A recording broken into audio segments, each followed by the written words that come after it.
Here together with Dave Goldberg, my friend in arms in Aikido, and a co-collaborator that we've shared a lot of work together. And Maru, the lead of the Aikido of San Diego community, she's the business owner and taking over as the host for our our collaboration that's coming up in February, the Evolutionary Aikido Seminar. The theme I think we're looking at is surfing the waves of change. And we've wanted to, like we've done in the past, incorporate a part of the weekend specifically to a practice known as combat improv. And we've been having some discussions, and we thought that we would share some of the details of what combat improv um, is all about, and maybe help present some of the practice to the larger public. And since Mauro has been extending a lot of questions in that direction about getting more clarity on the practice, I thought maybe it would be a good opportunity for the three of us to kind of have a dialogue.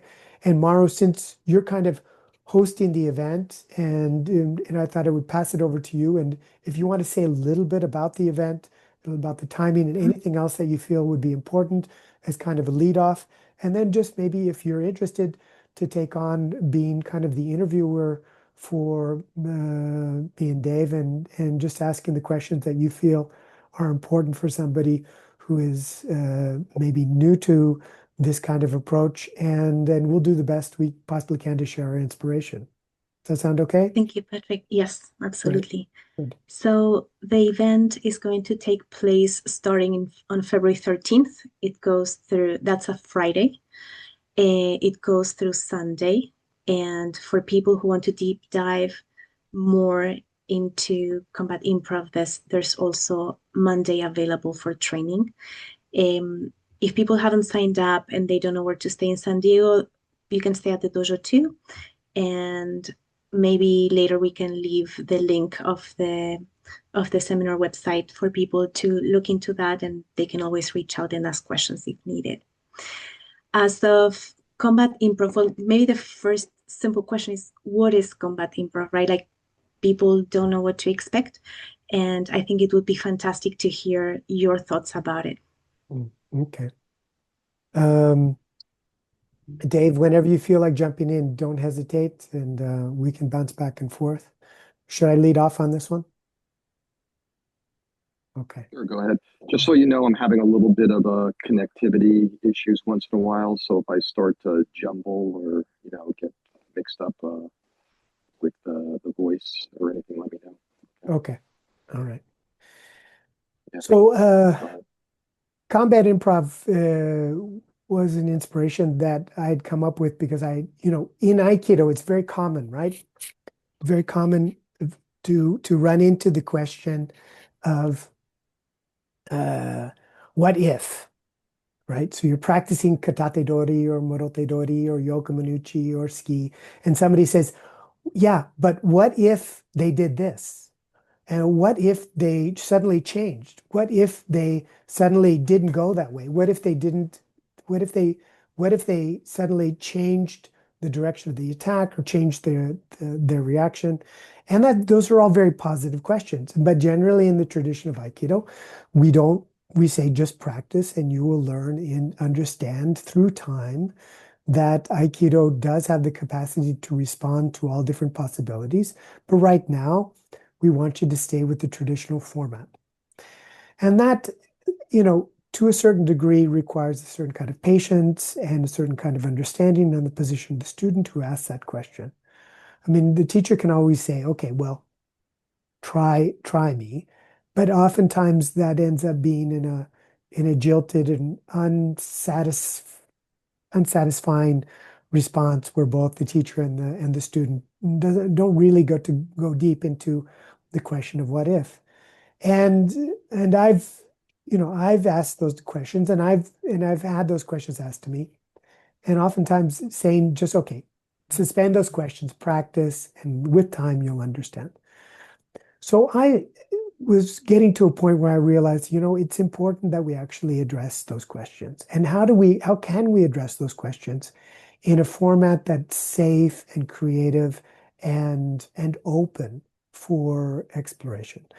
And so, in looking at and giving Uke the possibility to offer, um, uncontrived attacks, spontaneous attacks, things that show up different than what we normally do in tradition, was part of the reason for organizing and trying to create a practice that we call combat improv, to allow for the freedom of Uke to be fully there.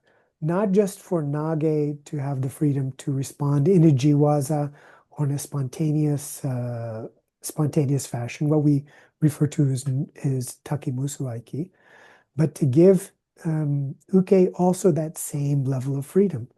But to do that safely in such a way that both people can practice in a collaborative fashion, and they can come together and be able to explore these principles and this freedom and this kind of unlimited um, possibility of both an unlimited attack and unlimited response, required a certain kind of safe framework, safe container. And so I started doing that, and I opened it up to the lead teachers in the EAC, the Evolutionary Aikido community, and a lot of them responded very positively. But Dave specifically really went for it, and then we collaborated on a number of seminars where we brought the combat improv practice into play. And Dave, dropped into it like a fish in water. And so he started opening up to his own kind of exploration, and we've been collaborating ever since. I don't know how many times have we collaborated together on this, Dave? I don't even know now, but it goes at least, you know, pre-COVID for sure. I mean, Sure, exactly. 2 years pre-COVID, we were already working on it at our usual evolutionary Aikido seminars. Right, right. So it's got to Um, be at least 6 years, I but would say, huh? 8 years. it's 8 years. yes, There but you go. Thank you, Mauro. it was always a little bit more of an accessory that we were exploring to Mm, our usual work. mm, And I think now we're bringing it a little bit more. I wouldn't say, more to the forefront, mm, in our work together, and that's something that's exciting to me, mm, because we're just giving it more time now, mm, and more commitment. Um, what I love about it is that, first of all, it's a it's an embodied technology for exploring in a more kind of receptive, fluid way the possibilities of Aiki. mm, And, uh, and, uh, and I think related to that, this is work that is outside the pattern that we normally practice in Aikido, um, which is extraordinarily challenging mm, because I think, to be honest, especially for people who have really committed amounts of time to traditional Aikido practice, those patterns get you know quite strong, and we tend to rely on them. And you drop into this practice, and suddenly they have very real limitations. Um, so combat improv um, relies far less on those patterns and more on your capacity to feel, flow, respond in the context of um, of how we frame the connection, which is unique to the practice. That's one of the things that makes the practice very unique. It's how mm. we frame um, the glue in a way that keeps the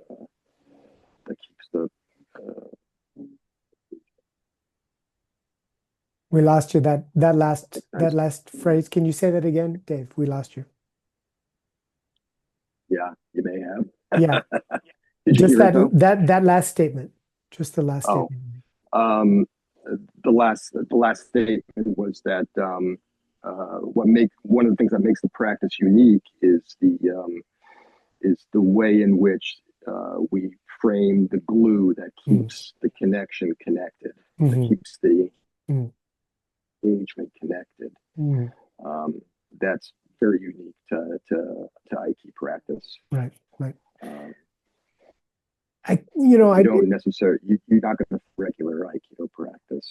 right. Um, I like the word you said so technology it's, kind of, I appreciate it that very much. yeah, That, every moment you're breaking something. right. I liked Go ahead. there. I like the word you said, this kind of, you used the word technology, and it is in a very large way. It's a technology, but it's not a it's not a technical methodology, right? It's not a list of techniques. It's not something to be repeated, Exactly. but it's an approach which is very intelligent and very and it's a very clear container. One of the things, I mean, in our particular Yeah. community, we already work on bringing Nage out of the box of repeating techniques as being the ultimate form of their Aikido. We're attempting to help facilitate Nage to be able to find a way to be spontaneous with Uke and the attacks that Uke brings. And to be able to, when I mean spontaneous, that they're responding in relationship based on principles and based on connection and not using thought or habit or repetition to as a support for the response, but rather the emerging moment to be the source of the intelligence that functions through them, and so that they learn how to be in the right place at the right time, Right. and without having to reflect or having to premeditate their response. What the combat improv takes it to Right. one more level. And the same applies to okay. Yes, yeah, that's what I mean. Is now because in the Aikido with the Jiwaza, spontaneous Jiwaza, Uke is still kind of boxed in with the particular attacks. They're still doing katate dori, ryote dori, morote dori, Yokomuchi ski. They're still Mm-hmm. within this kind of technical framework, and we invite Nage to step outside of this framework. And when he does, or when she does, there's a tremendous amount of freedom and creativity that shows up there if they can allow themselves to operate from a different kind of a different compass, so to speak, a different operating system. Combat improv suddenly offers that same viability, that same kind of intuitive, Right. spontaneous possibility to Right. Uke. Right. So it gives Uke the freedom to be in the same flow as Nage. Right. And that's what is so incredible That's because right. what I find so interesting is that in it when if I'm doing technical Aikido, there's a certain amount of holding patterns and habits and a little bit of tension or the repetition of the techniques, even if I'm very subtly in tune with it, the repetition of techniques has a kind of groove to it. And that groove has a certain kind of impact on the body.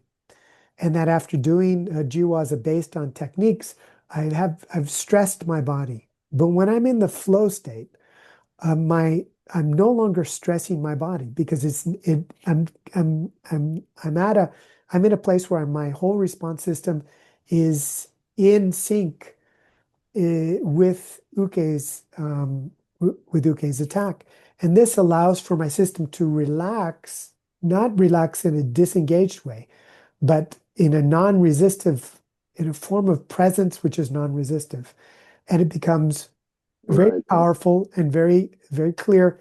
And my body feels wonderful. After doing the Jiwaza, I feel like like $1,000,000. It just because the energy is all lit up and there's been no resistance, no holding, no brakes. I haven't had to put any brakes on.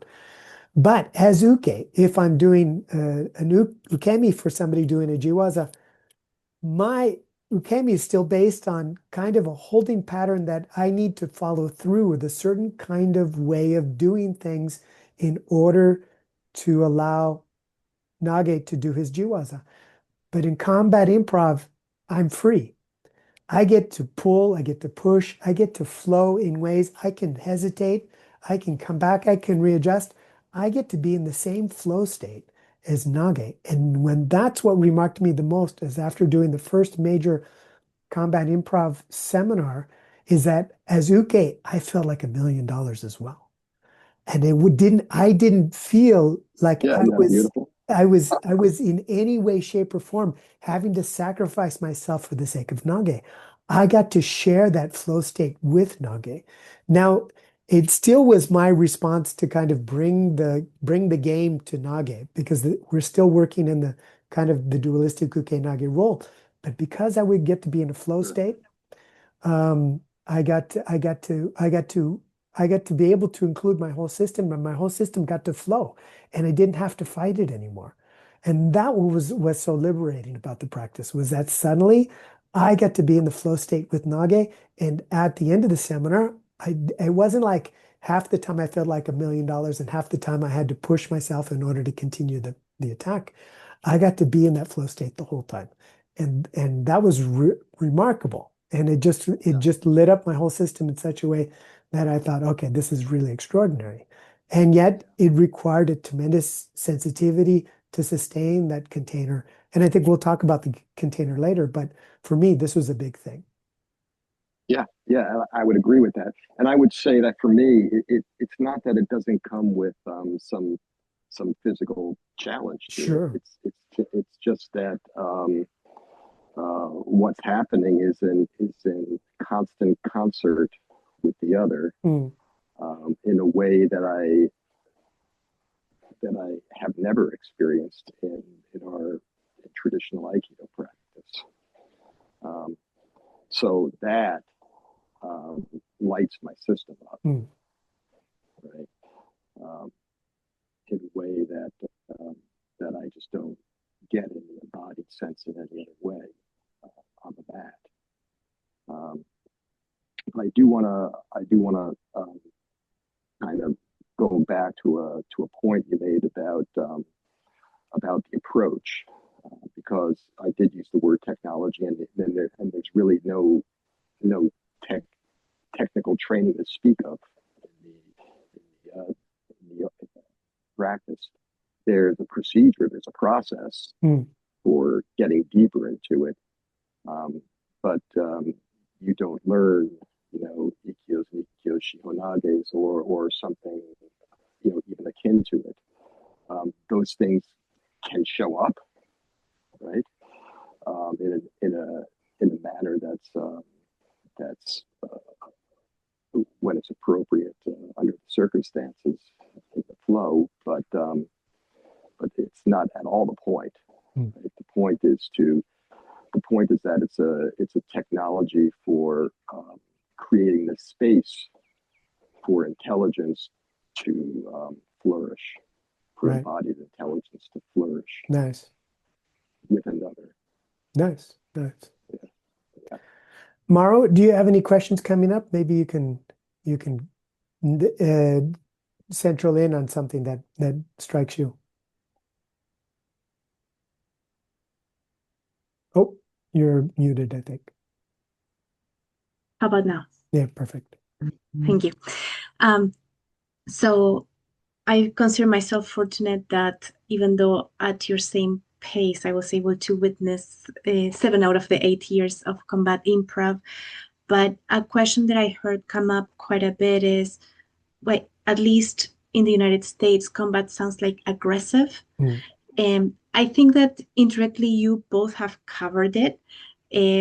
But I was wondering whether you could explain to people in your own words whether this is aggressive or not. It's a very interesting question because I just had a conversation with Miles Kessler, and we were Mhm. talking about the the juxtaposition of spiritual insight and and to a certain degree um, uh, lethal response, or response that might be considered violent. And I don't know if you're aware of the text, the Bhagavad Gita, where Krishna, who is the this embodiment of the spirit, speaks to Arjuna, who is this warrior, and Arjuna is having these doubts about engaging in battle with with this um, with this army, which is filled with his cousins, with his distant relatives, with another part of his family. And Krishna basically opens up this question. He says, how does the spiritual perspective open up to the fact that sometimes we need to be engaged with a response that might be lethal? And it brings me to the word, which is often can be often heard, the question of what does it mean to be a spiritual warrior? And because spirit and spiritual and warrior, they're like, well, how do you bring those together? Because most of the time, if you're going to be a spiritually minded individual, it's the path of the monk, it's the path of the pacifist, it's the path of um, of nonviolence. And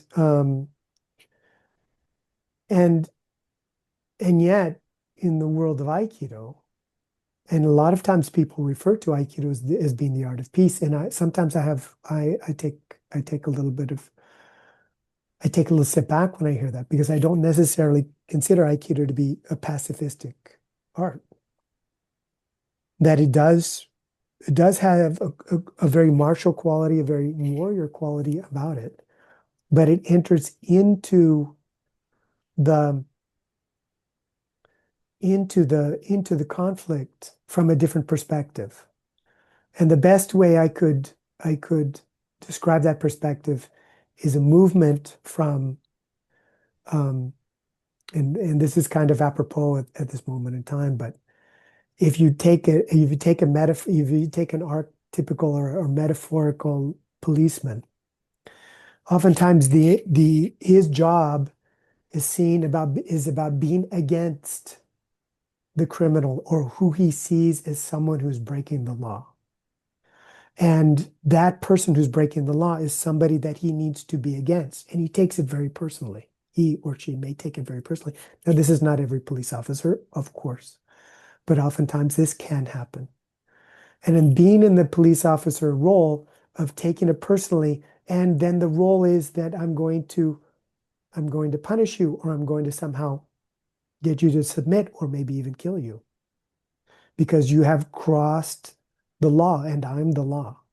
And so it gets very small and very violent very quickly when we take that role as a martial artist of being like a police officer. Now, I don't think Aikido is about being pacifistic, as I said, but I think Aikido is about moving out of the police officer mindset and becoming much more like a fireman or a firewoman, somebody who addresses the fire. And by addressing the fire, they engage fully. They're totally engaged, but they don't take the fire personally. It's about dealing with the situation and finding ways to address it in such a way that they are able to save and deal with the situation for the sake of the whole, for the people in the building, for the building itself. And the way they deal with the fire, they even may work with the fire. They may even blend with the fire. They may even use fire to fight fire. And they don't take it personally, because to fight a fire personally is ridiculous. But to enter into the fire and to be able to engage fully, physically, for the sake of saving those people in that fire. And those people may not even recognize the fireman for who he is or who she is. You may need to pull somebody out who's completely resistive and doesn't want to leave. But they need to do that anyway, and they do it fully engaged and fully committed. So the nature of combat is pointing to the essential nature of living that quality of moving towards risk, moving towards that sense of being vulnerable and moving into the conflict without hesitation. And in order to do that, and I think this is essential for a warrior state, is that not to be um, uh, in tune, not to be committed to taking the life of another, but to be in touch with their own mortality so that they move into it with complete seriousness and full commitment and no hesitation so that they embrace the dangerous nature of the practice that they're in and they take it seriously. And so in that word, and we tried to use a word to embody that nature and to try to capture what we're talking about as being the yang aspect of the practice, this sense of taking it seriously and moving into it with full full commitment. And so we came across the word and we ended up using the word combat. Now we could use the word fight, we could use the word some kind of word confrontation or conflict, but in the way of engaging um, a, a, a dialogue. And combat has that quality of dialogue, especially when you see it in in an MMA format or something along those lines. There's a quality of dialogue that goes with that. And so that's how we ended up gravitating on the word. Now, it's also balanced with the nature of exploration, the nature of play, the nature of spontaneity, the nature um, of allowing it to be joyful and curious and engaged in sync, collaborative with the person that you're working with, not competitive.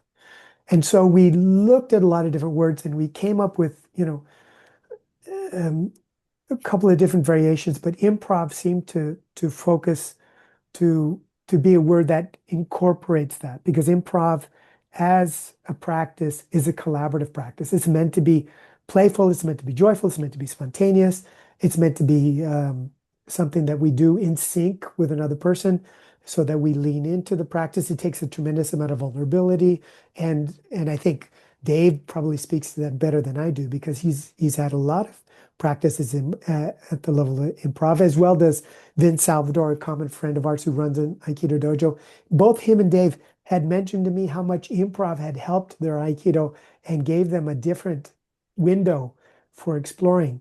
So improv seemed to be a good word to counterbalance the quality of combat and for it not to be heavily serious, but not to be frivolous and without meaning. I wanted two words that could counterbalance each other that brought a certain kind of level that we're completely serious and at the same time this is playful, this is freeing, this is meant to be a collaborative exploration done with incredibly serious intent and to bring those two together so that the practice can benefit from both aspects because we as a species we learn so much better when we play. Our systems line up when we play, and we process information in a different way when we play. And but That's right. if we lose the intent on what we're doing, then it can be without meaning. So I wanted to bring these two words together to help foster a state of play with a quality of seriousness and commitment. I don't know, Dave, what do you want to say something more, especially about your experience with improv, perhaps? That's actually fairly complete. But what I will say, just to get to the crux of the question, no, it's not violent.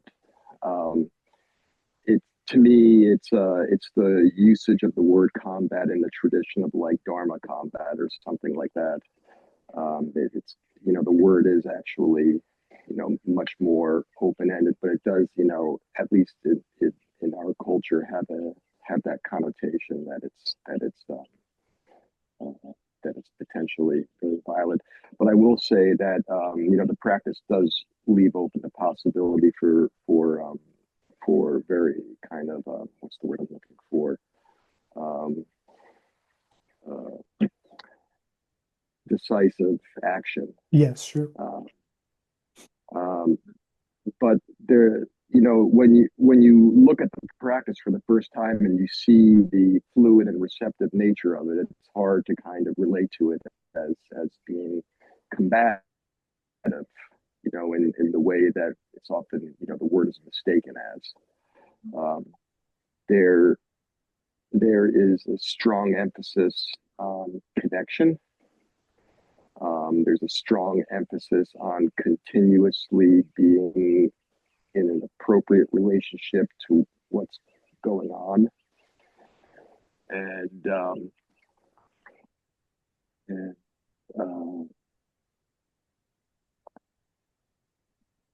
so, That, go ahead. I, I've kind of, I have an understanding of where, that the thought comes from, but it's hard for me to relate to it in that way now because I've done so much work with it. Hmm. Simply because I often kind of feel like our traditional Aikido practice has the potential for more combative, uh, um, for a more combative nature than what we do with this, right? Because we get into such patterns, and then when the question "what if" comes up, it can become much more competitive, right? The possibility for being competitive with one another, in the attitude that my pattern is better than this pattern, or whatever, can show up much more easily than it actually can in combat improv. Hmm. I think. Hmm. Um, I think, it is, you understand what I mean? yeah, absolutely. I think what you're saying brings an image up to my mind. Oftentimes Aikidokas have the have the the complaint that uke is a fall guy for Mm-hmm. nage, Yeah. and that they attack, but eventually they know they're supposed to fall, and so they're given the option of either falling Right. or resisting, and then somehow blocking out or not giving way. And sometimes so either you get somebody falling or somebody blocking you out. And of course, those people that block out are often referred to as somebody who's not really training well. And so for me, combat improv has a little bit more of the combat quality in the sense that uke potentially can be successful Mm-hmm. and nage could potentially fail, and that's okay, That's right. That's right? right. Where you don't have that in Right. Aikido. Nage never fails. It's either Nage does a technique or Nage feels like shit and is blocked out. But he never, in the combat improv, uke potentially can reverse the technique in that state of flow within that container. And Nage can recognize, okay, I've been reversed and it's okay. It's part of the practice and it's included and it's welcomed. And so you get this flow that can go back and forth, and it's part of the practice that we call conscious failure, is to allow Nage to welcome those moments of failure, because that's where the learning process actually occurs. And so Right. the image that I have is, if you ever seen two kittens when they're developing their skills for real life, survival, they do it through play. And they do it in a way that they're serious about it, but they're also playful. And it goes both ways. It's not like just one or the other, but they actually engage into it consciously. If you've ever watched one, one kitten will actually walk like he doesn't know where his brother is, and he'll be like, "Okay, I don't see you. Go ahead and jump me when you're ready for it." And then the other one jumps out of nowhere. Nah, they attack. Bah, bah, bah, bah, bah. And then they break up, and then they switch roles, and they engage in a practice which is actually playful, but it's incredibly serious because it develops the skills that allow them to survive in their environment. Yeah. Now, Yeah. we're not trying to develop the skills for self-defense, although that does come into the practice, because I think if I were going to teach anyone self-defense, I would teach them combat improv before I would teach them Aikido. If I had 6 months to teach a person on how to be successful in dealing with an attack, I teach them combat improv from day one. How that would be it, and just go, go, go, go, go, go, go, go. And 6 months afterwards, I'd have a lot more faith than 6 months of Aikido. That doesn't mean I don't love Aikido. Or And even what's that? just, to me, even just to diminish the importance of Aikido. Go ahead, Dave. Go ahead and say it again. I was going to say, even in terms, to me, even in terms of like trying to communicate the principle of Aiki at a ground level on the Mm, mat, mm, I would put more faith in combat improv to do mm. that in a quicker manner than I would to teach it from a technical perspective from and up and outward from there. Right. I think this is actually much faster to get to it. Of course, you're not going to learn you're not going to learn the kind of uh, skeleton uh, Right. techniques that make up traditional Aikido practice, but you will learn Aiki, right, quickly. Um, I also wanted to mention a little bit more because you mentioned my improv background, Mm, um, and Vince's. In improv, um, I discovered that there's this internal kind of voice we all have, which I would kind of refer to as the muse or something like that. And the muse is one who can recognize how to, follow the fun, follow the play, um, be in process with what's happening around you, even if that's solo, right? Um, and you know, learning to kind of listen to the voice of the muse in concert with another mm, is extraordinarily freeing. mm. Um, it's very difficult to kind of to explain. You have to kind of try for yourself. And I've been doing improv since 2017. I can't say I'm an expert at it by any means, but I've got a pretty good grasp now of what it takes to kind of to be in the moment with Mm. somebody to get to something that is that's in my case comedy improv that is either fun, delightful, um, makes sense, and, and you know and having no idea where this is going all at the same time. In a way, you're building the airplane and flying it at the same time, Right. Right. and without access to that inner voice that's simply there to be trusted. Um, there's really very little ground. Mm. Yeah. So that's a leap of faith, the improvisational part of it.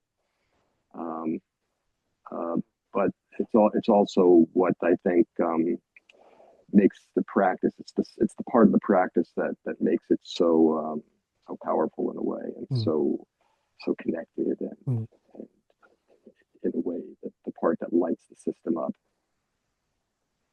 I think that sounds great. I like the way you're phrasing that. And I just want to Thanks, go thanks. back and Yeah. and and say one final thing. You know, combat improv is just a name. In actuality, we chose a name different than Aikido because we wanted to have the freedom to present the material without any constraints and without anybody um, having a reaction to what we might be presenting. But to tell you the truth, combat improv is simply Aikido without technique. It's pure principle, orientation, for both uke and nage in a frame of non-resistive interaction. And that's the framework that we Well, use. And it's an exploration of all the Aikido principles, every one that we've encountered, and it's laid out so you can access those principles without necessarily needing to go through a formatted technical training. Not that that's bad. The technical training is wonderful, and I appreciate it. I love it, and I incorporate it, and I teach it, and I demand all my students repeat it in order to gain rank. But I also wanted to have the freedom to go just pure into the principle and allow everyone to explore those principles without needing to use their head as a way to try to remember how to do this or how to do that, and to allow the intelligence of the body, complete free flow, and the intelligence of the heart to be completely engaged, and the mind to be fully alive, and for the exploration to be done in a way which is completely collaborative, spontaneous, free, and absolutely committed without hesitation. And that's what we try. That's what we're attempting to do. And that's why it's so exciting. But it's also very challenging. It's very vulnerable because when we walk on the mat, we don't bring techniques with us. We can feel like we know nothing. And that's the doorway. Is you just step on the mat and you go, I don't know what I'm gonna do. I don't know what I'm gonna do. And let's see what happens. yeah, well put. I don't think I can add anything to that, to be honest. Mauro, any final questions or comments? No, thank you. I think this is great, and I really look forward to welcoming you, Patrick. And I'm lucky enough to have you, Dave, here often, all the time actually. But I can't wait to see the magic that you two co-create on the mat coming up in February. Thank Well, you. thank you for the questions and really appreciate the opportunity to push ourselves to articulate it, because it's easy to get lazy about these things and just say, hey, practice and you'll figure it out. But it's important for people to have a general idea on where we're going, specifically when it comes to something like the practice that we're offering. And so thank you for inspiring this conversation. Dave, thank you for opening up for the collaboration. I'm looking forward to seeing you next month, and you too, Mauro, Thank you. and let's see where this goes. Sounds great. Thank Great. you.